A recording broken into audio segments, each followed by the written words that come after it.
Je vous invite à lire une page d'un prophète, un prophète célèbre dans l'Ancien Testament, le prophète Jérémie, et nous allons au chapitre 31 découvrir ou redécouvrir ces quelques mots à partir du verset 31 qui vont sans doute résonner d'une manière forte.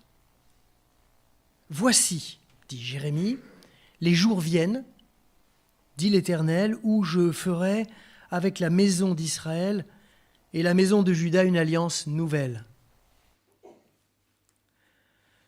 Non comme l'alliance que je traitais avec leur père, le jour où je les saisis par la main pour les faire sortir du pays d'Égypte, alliance qu'ils ont violée, quoique je sois leur maître, dit l'Éternel. Mais voici l'alliance que je ferai avec la maison d'Israël après ces jours-là, dit l'Éternel.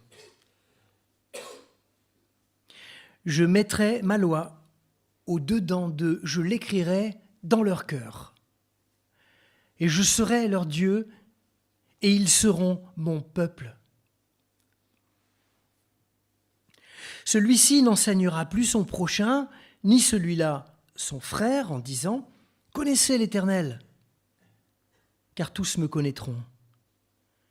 Depuis le plus petit jusqu'au plus grand, dit l'Éternel, car je pardonnerai leur iniquité.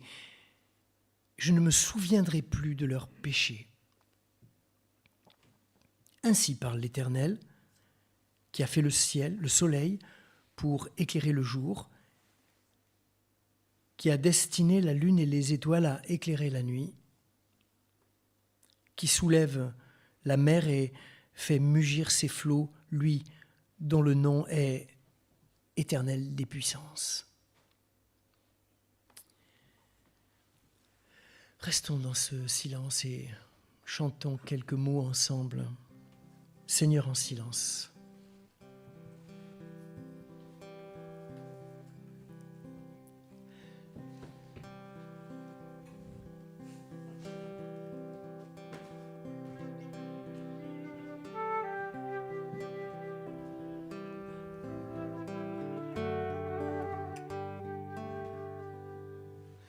Seigneur en silence,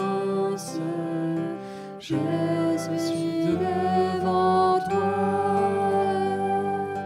Oh, ta présence, sensible à ma foi. Seigneur, je t'écoute. Seigneur, instruis-moi. Montre-moi la route. Seigneur, conduis-moi.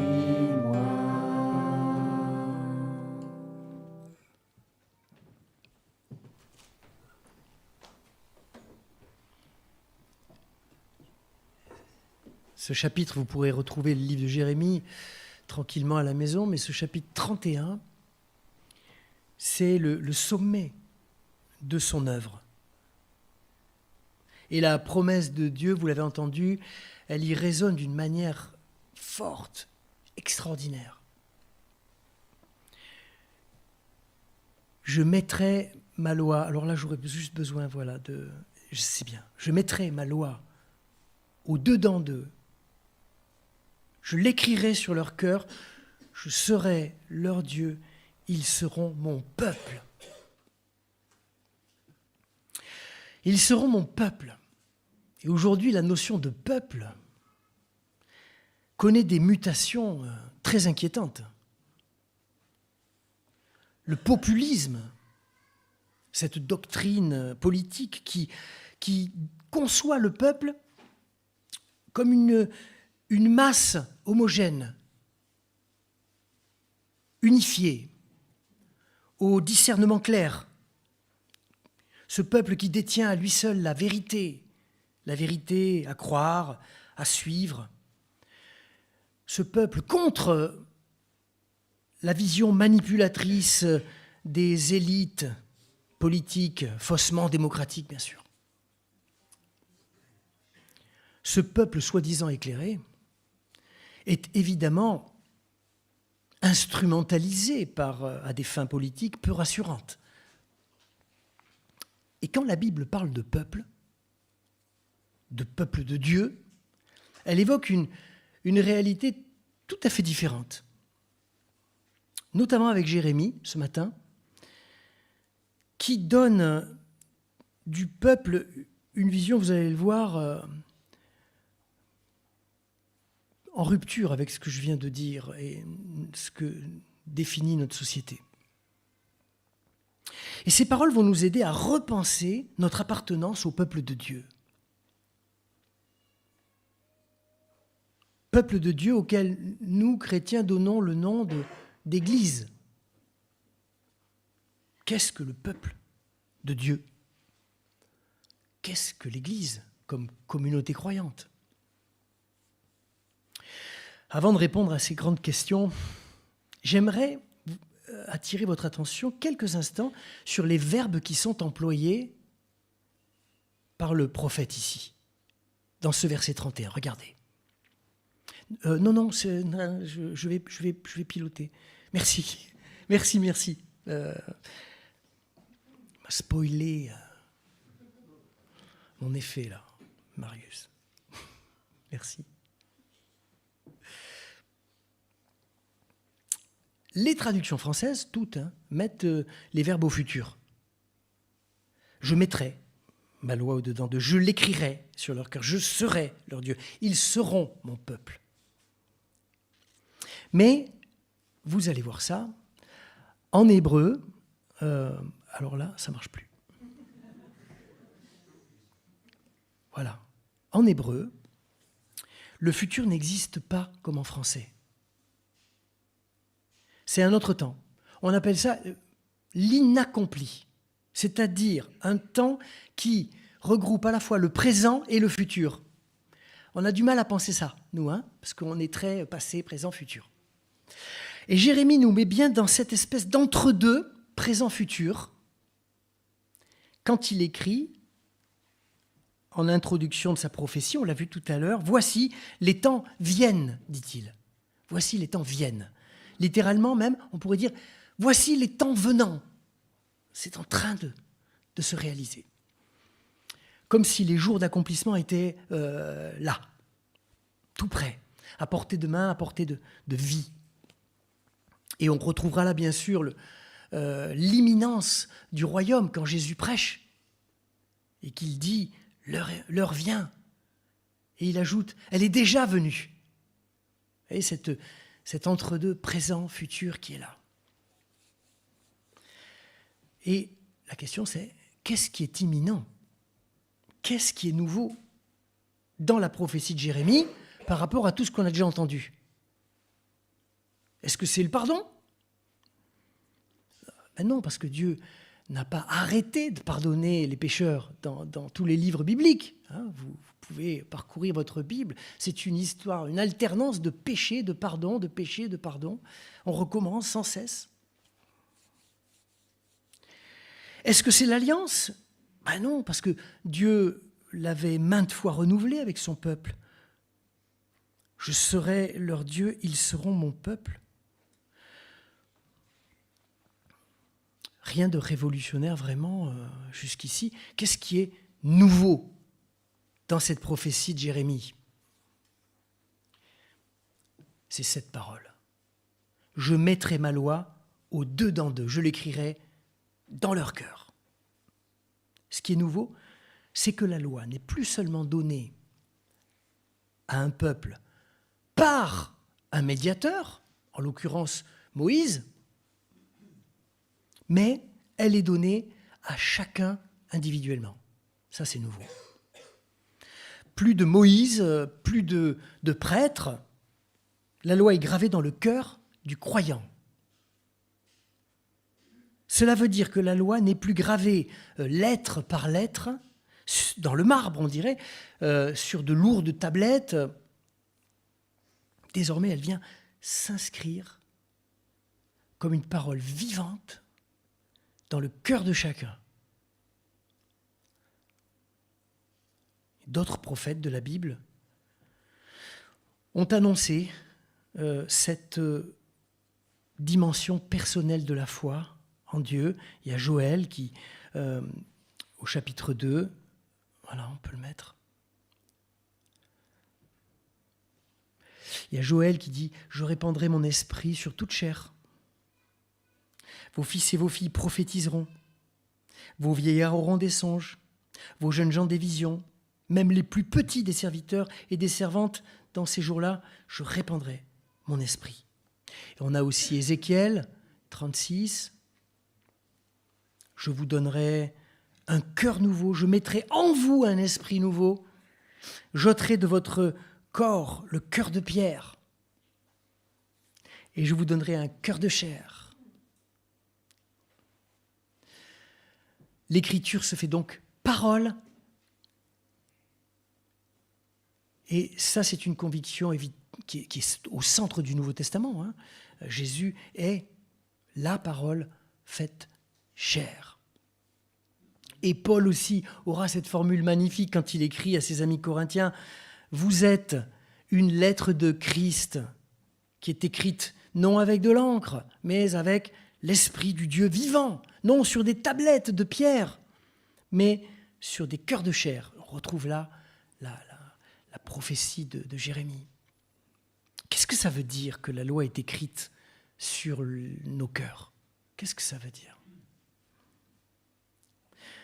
Dieu nous marquerait comme ça intérieurement au fer rouge d'une loi unique, indiscutable, et que chaque individu devrait ingurgiter et puis ensuite suivre sans se poser de questions. Nous serions alors un peuple d'individus programmés, téléguidés de l'intérieur par une loi.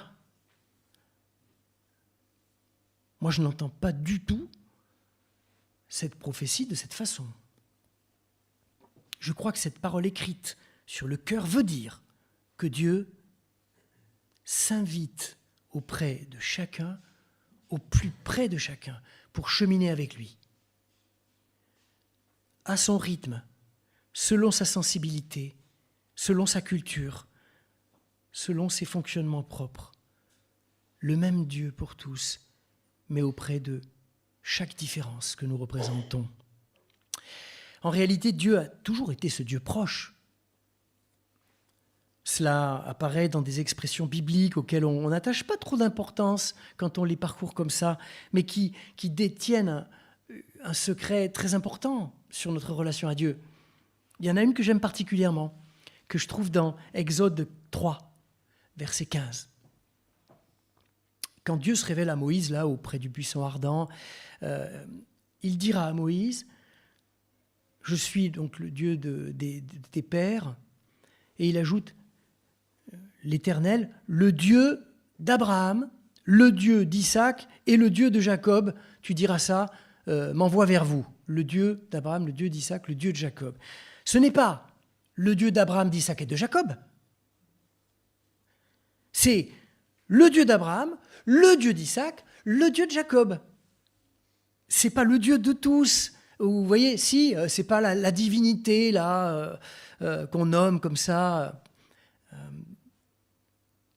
Non, Yahvé, le nom de Dieu, c'est le qu'on traduit par l'Éternel dans la très belle Bible seconde. Yahvé, l'Éternel, c'est le Dieu personnel, le Dieu qui s'invite à sa manière et de façon unique dans l'histoire personnelle de chacun. Dans l'histoire personnelle d'Abraham, il est aussi le Dieu qui s'invite dans l'histoire personnelle d'Isaac, de Jacob. Dieu s'invite dans ta vie personnelle, mon frère, ma sœur. C'est une bonne nouvelle. Pour écrire avec toi une histoire unique, une histoire incomparable aux autres, une histoire cœur à cœur. Chacun connaîtra l'Éternel, insiste Jérémie, chacun connaîtra. La connaissance, ah oui. Là aussi, on peut s'interroger, qu'est-ce que c'est connaître l'Éternel? Parce que la connaissance dans la Bible, c'est pas tellement le sens que nous lui donnons en français. La connaissance, Ce n'est pas un savoir intellectuel.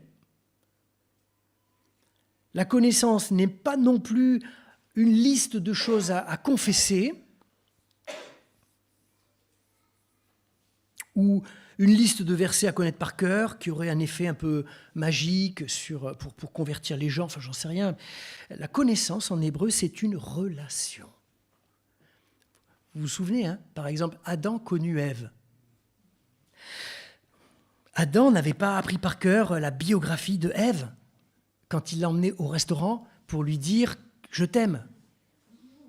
Pas du tout, ça ne s'est pas passé comme ça. Même si ça a mal tourné, à un moment donné, un peu comme dans tous les couples, je crois, hein, ça peut mal tourner. Connaître, dans la Bible, c'est aimer. C'est ça que ça veut dire. Et Jérémie le souligne, « tous me connaîtront ». Du plus grand au plus petit, chacun aura une expérience personnelle de Dieu. Il n'y aura même plus le pasteur de service pour vous apprendre à connaître l'Éternel. Tous me connaîtront. La nouvelle alliance ressemble à certains égards à un immense plan social pour les responsables religieux. Eh oui. Plus besoin de prêtres, plus besoin d'enseignants. Car tous me connaîtront. Tous prêtres, écrira même l'apôtre Pierre au chapitre 2, verset 9. Et les réformateurs au XVIe siècle mettront cette redécouverte qu'ils ont nommée le sacerdoce universel. Ils la remettront au centre de leur prédication. Surtout Luther, on ne s'imagine pas la force dévastatrice de cette parole au XVIe siècle. Nous sommes absolument tous consacrés prêtres par le baptême. Voilà ce qu'a dit Luther. Alors, vous voyez, dans l'Église, ça a un peu bousculé l'ordre établi. Et pour recevoir cette incroyable force, cette espérance, cette lumière que donne Dieu, il n'y a rien de plus simple. Il suffit de lire dans son propre cœur ce que Dieu y a inscrit. C'est en cela que finalement, nous devenons comme le Christ. Nous devenons à notre tour parole de Dieu faite chair. Nous devenons parole de Dieu faite cœur. Le cœur dans la Bible, là aussi, il ne faut pas se tromper, c'est pas comme chez nous. Le cœur, c'est le lieu des émotions fortes, hein, le lieu des sentiments. Le cœur, c'est plutôt, entendez-le dans la Bible, comme la conscience, le fort intérieur, l'exercice du discernement. Ça, c'est le cœur. C'est là que Dieu parle. Voilà, il n'y a donc plus qu'à puiser profondément ce que Dieu a déposé là, dans votre cœur, et à le vivre. Voilà le programme, tel est le nouveau peuple de Dieu. C'est merveilleux. Amen. J'en sens quelques-uns un peu perplexes, un peu un goût d'inachevé, non, dans cette prédication. Oui, vous le sentez comme moi. Sans doute parce que vous faites au quotidien une expérience un peu différente de la vie. Même avec un cœur sincèrement attaché au Christ, vous ne vous sentez pas constamment en harmonie avec la parole de Dieu inscrite au plus profond de vous. N'est-il pas vrai ? N'y aurait-il pas dans nos cœurs d'autres écritures ? D'autres écritures que Dieu n'a pas écrites de sa main. Je vous rejoins dans votre perplexité. Et moi encore, ce n'est pas très intéressant, mais surtout, Jérémie, le prophète, lui, vous rejoint. Voilà ce qu'il écrira, ce qu'il écrit quelques chapitres plus haut, c'est affiché là. Le péché est écrit avec un burin de fer, avec une pointe de diamant. Il est gravé sur la tablette de votre cœur. Voilà ce qu'écrit Jérémie. Au burin de fer. C'est pas un truc qu'on efface comme ça. Hein. Un petit coup d'éponge. C'est donc pas tout d'être sincère dans notre déclaration d'appartenance à Jésus-Christ. La conversion à Jésus-Christ ne règle pas tous les problèmes de la vie. Ces Écritures, celles que Dieu dépose dans nos cœurs, oui, et celles que nous nous obstinons à écrire sans lui, dans l'illusion de notre toute-puissance, ces Écritures en nous se livrent un combat rude. Un combat qui génère souvent un poids écrasant de culpabilité. Ma vie n'est pas ce qu'elle devrait être.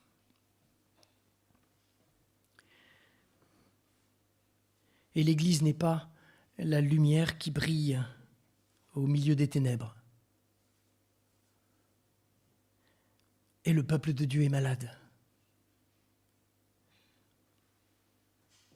Oui, le burin de fer du péché continue d'écrire ces lignes et de faire saigner nos cœurs. Mais le prophète ne va pas nous laisser dans cet état traumatique et schizophrénique. Il ajoute une parole qui, à mon sens, quand je l'entends et quand je la saisis, est libératrice, elle change tout. Je pardonnerai leurs fautes, je ne me souviendrai pas de leurs péchés. Oui, il y a ce rude combat au-dedans, mais il y a une parole au-dehors qui vient vers nous, celle du pardon. Et la bonne nouvelle, c'est que Dieu est amnésique de notre péché. Il nous accorde un plein pardon, unilatéral, sans condition, gratuit, qui ne se mérite pas. Il suffit de l'implorer, ce pardon. Mais quand il est reçu, il rend libre. Et notre pas s'allège à nouveau et notre route reprend. Avez-vous fait l'expérience du pardon dans votre vie? Le pardon ne rend pas saint, c'est-à-dire qu'il n'efface pas les vieilles écritures au burin du péché. Le pardon ne rend pas saint, le pardon rend libre. Libre de se laisser à nouveau saisir par cette parole de Dieu qui est inscrite au plus profond de nos cœurs, libre d'y croire à nouveau, libre de nous ouvrir au projet lumineux, incroyable que cette parole dessine en nous, libre, pourquoi pas, de devenir prophète de la grâce pour tous ceux qui nous entourent. Tel est le peuple de Dieu. Tel est le peuple que Dieu se fabrique, un peuple d'âme libre, habité d'une parole vivante, un peuple qui ne croit au fond qu'en l'amour de Dieu,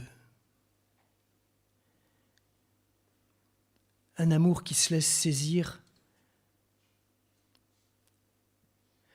et un Dieu qui se laisse saisir et qui va transformer nos cœurs par sa grâce. Nous sommes un peuple qui se laisse envoyer dire au monde que Dieu pardonne toujours et encore tous les crimes, même ceux contre l'humanité, je le crois. C'est écrit, frères et sœurs, là, au plus profond de nos cœurs. Amen.